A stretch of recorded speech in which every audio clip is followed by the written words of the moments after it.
Well, now we will turn our attention to adverbs. You can see the word verb in there, and adverb simply means to the verb. So it's attached to the verb in that the adverbs answer where an action happened, when it happened, how it happened, or even why it happened. So it's very much connected to the action. That's why they're called adverbs. Many, many, many adverbs are formed from adjectives. You can see here on this little chart, cheap, cheaply. We just add an ly to most of the adjectives to make them adverbs. So, quick, quickly. So he is a quick runner. That's the adjective form. He runs quickly. How does he run? Quickly. Okay? So the ly ending is something you can add to lots of adjectives. In fact, most of them. Now, there are just a couple special instances here I wanted to point out to you. If the adjective ends in y, replace the y with I and add ly. Now, you've seen that before in your spelling rules. So easy becomes easily, angry becomes angrily, and luck becomes luckily. So the y changes to an I, and then you add ly. If the word ends in ible or able, like probable, then just drop the e and add ly. Probably, terribly, possibly. Now there are words that end in ic. Many adjectives end in ic. And you can turn them into adverbs by adding ally to the word. Basic, basically. Tragic, tragically. Economic, economically. ally is added to adjectives that end in ic. There's only one exception to this, and that is the word publicly. I've noted it here for you, and don't ask me why. It's just the exception. You just add ly to it. Okay, now we talked about this, that there's a kind of a relationship also between adjectives and adverbs. Sometimes they have the identical form. It's simply how it's used in that sentence that determines which part of speech it is. Especially for the simple one-syllable adjectives, a lot of those are the same in the adverb form. Let's look at the examples. It is a fast car. Fast describes car, so that's an adjective. He drives very fast. How fast? Or how does he drive? Fast. In fact, how fast? Very fast. So those are adverbs. This is a hard exercise. Hard describes exercise, so that is an adjective. But when you say he works hard, that explains how he works. So hard becomes an adverb in that case. We saw many high buildings. What kind of buildings? High buildings. So that word is an adjective. The bird flew high in the sky. How did it fly? High. So that becomes an adverb. There is a distinction between good and well. People, especially in America, do not always pay attention to this, I'm sorry to say. But to do it correctly, you need to do it this way. The adverb form is well, the adjective form is good. He is a good student. Again, good is an adjective. He studies well, not good. He studies well, so that's an adverb. She is a good pianist. She plays the piano well. Adjective, adverb. They are good swimmers. Adjective. They swim well. Adverb. All right, so those are just some very common confusions that people have. And again, how a word works functions in a sentence determines which part of speech it is. So you can't automatically say that this word is always a noun or always an adverb. Not necessarily. In fact, I'm going to show you something about that right now. Adverbs as prepositions. Many adverbs can also be used as prepositions, and that means in prepositional phrases that end in a noun or pronoun. So you could say, the ball rolled around in my hand. Where did it roll? Around. Or in what manner did it roll? How? Around. And it's used by itself. But look at, you can use around as a preposition. I am wearing a necklace around my neck. And that tells where you are wearing the necklace, so it is an adverb phrase, but notice that it is a prepositional phrase. Around is the preposition, neck is the object of the preposition. Let's look at the word down. Mary fell down. Where or how did she fall? Down. Or Mary fell down the hill. There, down becomes a preposition and hill is the object of the preposition. Or the word over. He turned over and went to sleep. How did he turn? Over. That's different than I will hang the picture over my bed. Where will you hang the picture? Over my bed. So the whole phrase functions as an adverb, but the structure is a prepositional phrase. Over, the preposition, bed, the object of the preposition. So I just want you to be aware of that if it's connected in a phrase with a noun or pronoun, then it's being used as a preposition. If it's being used by itself, then it's an adverb. Okay. The next thing we need to talk about is comparing with adverbs. With adverbs ending in ly, you must use more and most. Slowly, you don't say slowlier, you say more slowly or most slowly. Quietly is more quietly or most quietly. See, the teacher spoke more slowly to help us understand. Could you sing more quietly, please? So when you have an adverb that ends in ly, you're always going to use the more or the most when you're comparing. All right, short adverbs that do not end in ly are identical to adjectives. Add er to form the comparative and est to form the superlative. And if the adverb ends in e, remove it before adding the ending, because the endings already start with an e. You don't need them both, okay? So again, these are the ones that kind of look like adjectives. Hard, harder, hardest. Okay, he is the hardest worker would be an adjective. He works hardest would be the adverb. So that's one thing you've got to watch for. So if it ends in ly, just use more or most. If the adverb does not end in ly, add the endings to them. Okay. Now, there are some adverbs that have irregular forms when you compare them. Badly, I did badly on the test, but he did worse, and she did the worst of all of us, okay? Far, farther, farthest, when you're talking about actual distance from one place to another. Okay, I can walk farther than he can. I can walk the farthest of anyone in my class.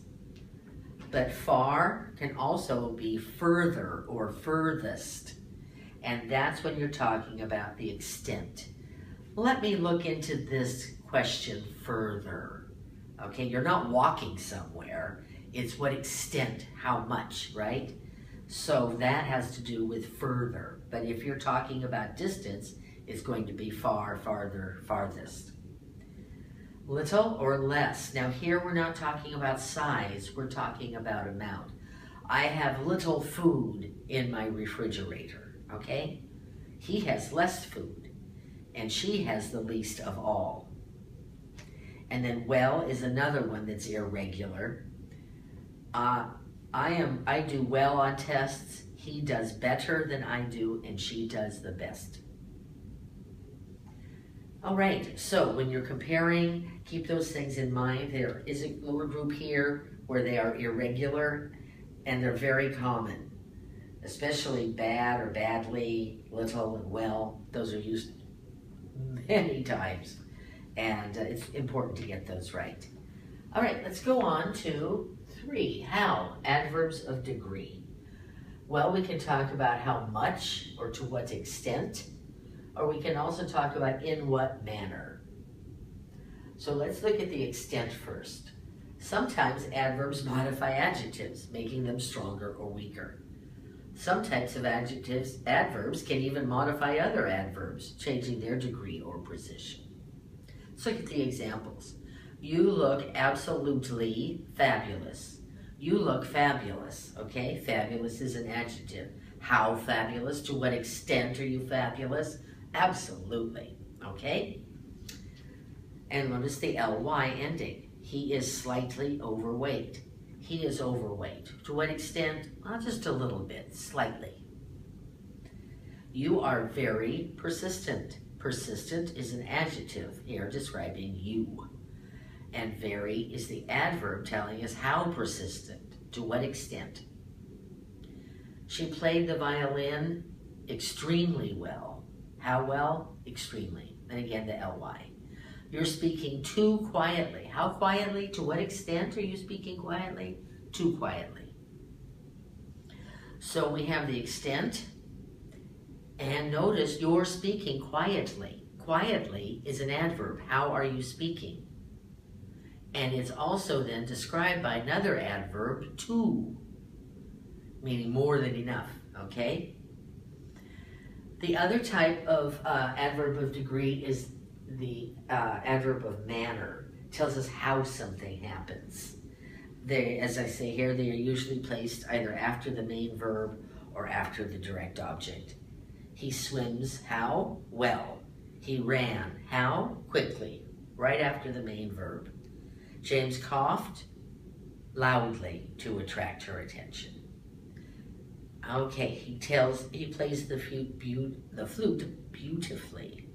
He ate the chocolate cake greedily. He gave us the money generously. Or sometimes you will see that it's put before the verb. He generously gave us the money. That is usually done for emphasis. Okay,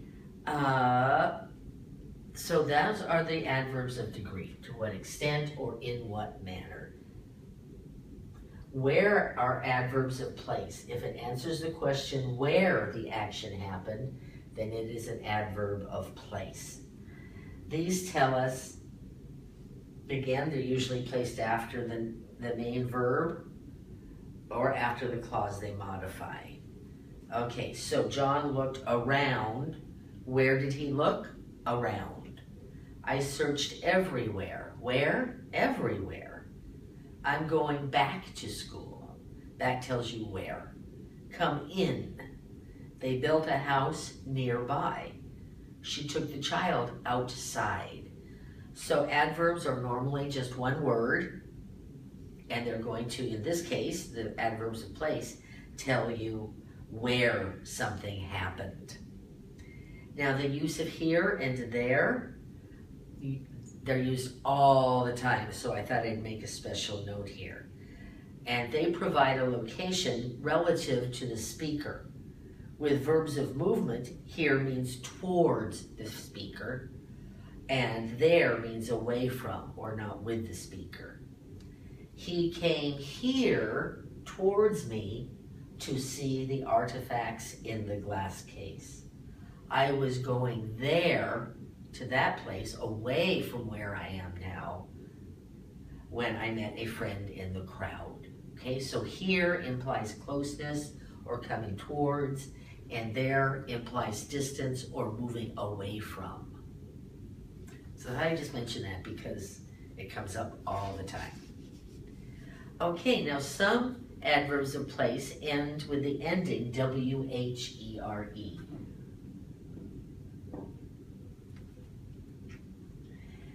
And they don't really specify a location or a direction. I would like to go somewhere for my vacation. I don't know. I don't know which place. Not that place, not that place, maybe that, I'm not sure, but someplace different from where I am now. Is there anywhere I can find a perfect plate of spaghetti around here? Okay, anywhere, again, any place. There's nothing specific about it. I have nowhere to go. Okay, there are all these places and I have nowhere.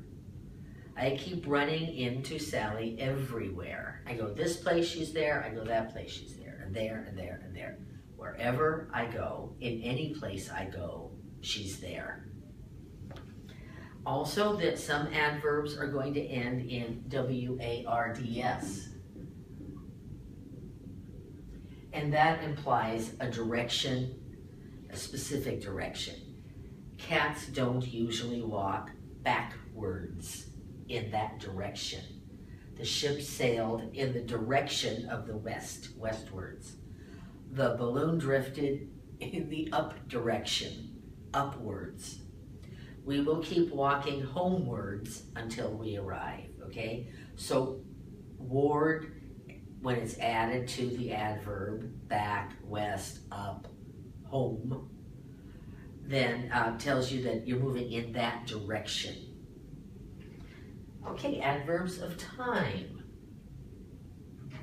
They tell us when an action happened, but also how long it lasted or how often it occurred. Adverbs that tell us when are usually placed at the end of the sentence. Goldilocks went to the bear's house when? Yesterday. I'm going to tidy my room tomorrow. I saw Sally today. I will call you later. I have to leave now. I saw that movie last year.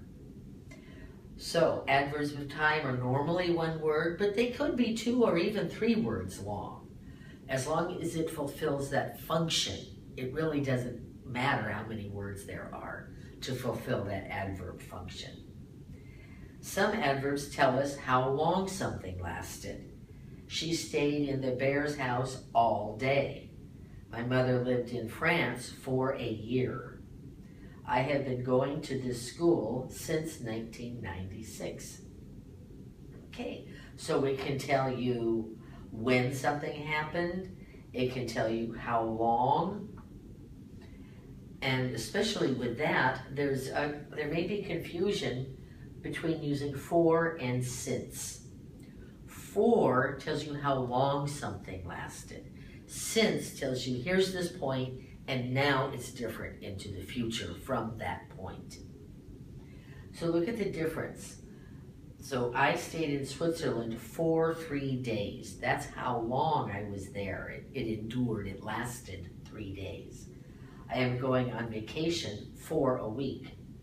I have been riding horses for several years. It's the time period that it's lasted. The French monarchy lasted for several centuries. That's different than since. I have not seen you since Monday. That's a point in time. And at that point then, you're going to move into the future when that is not true. But since before that, you did not see them. And then you saw them. So it's like a dividing line. Jim has been working here since 1997. So there's 1997. Before that, he didn't work here. From that point in time forward, he has worked here. Okay? So duration is expressed with for. And actually, it looks like a prepositional phrase, doesn't it? For a week, for several centuries. So it's structured as a prepositional phrase, as is since. But with for, it's how long an event lasted. And the other defines a point in time where things are different. Before it was different, now it's different after that point in time. All right, and frequency, how often, also has verbs that express that, adverbs. Again, they usually go before the main verb, except when the main verb is some form of to be, and then it goes after the main verb. Let's look at these sentences. I often eat vegetarian food. He never drinks milk. You must always fasten your seatbelt. Now let's look at that example. The verb phrase is must fasten. Must is a helping verb.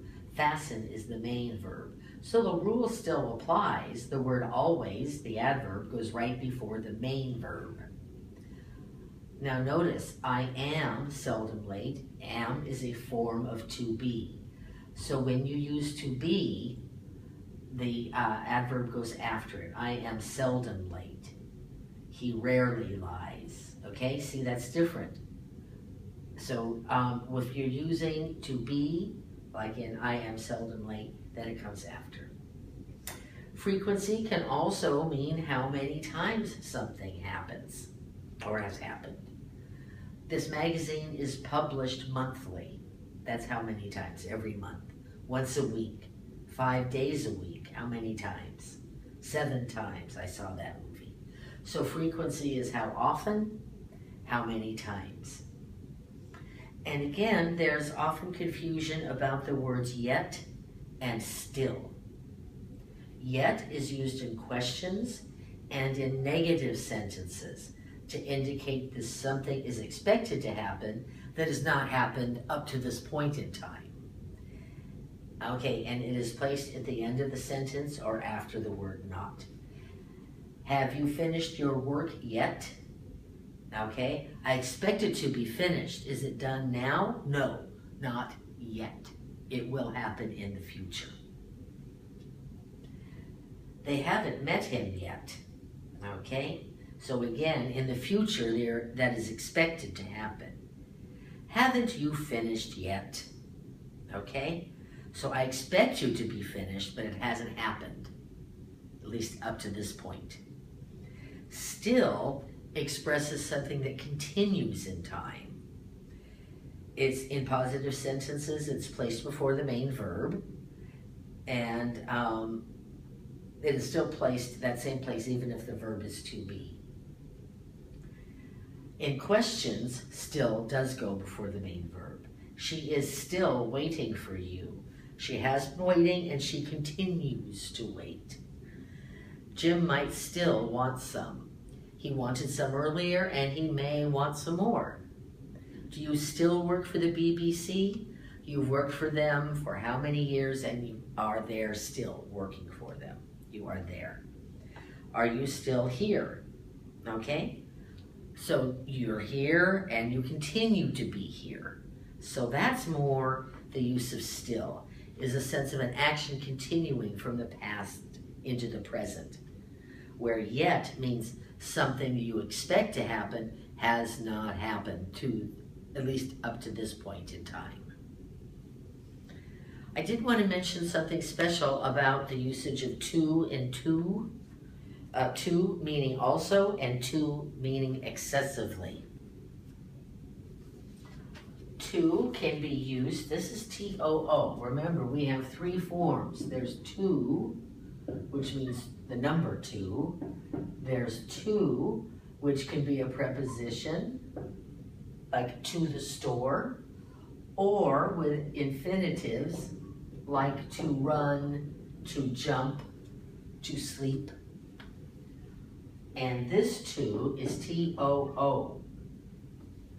And it's an adverb, but it has 2 distinct meanings. It can mean also. I would like to go swimming too, if you will let me come. So it means also, in addition. Can I go to the zoo too? Is this gift for me too? I'm not going to clean your room too, meaning I'm not going to clean your room and your room. Now, to can also mean excessively, okay? And it has the feeling like it's more than is needed, okay? This coffee is too hot. It's more hot than it should be, or hotter than it should be. He works too hard. Okay, so there, he's working harder than he should work. Isn't she too young? Okay, she's young. Is she excessively young? Should she be that young? So there's kind of a question with too. It's like more than is needed or wanted. So those are the uses of to mean also and excessively.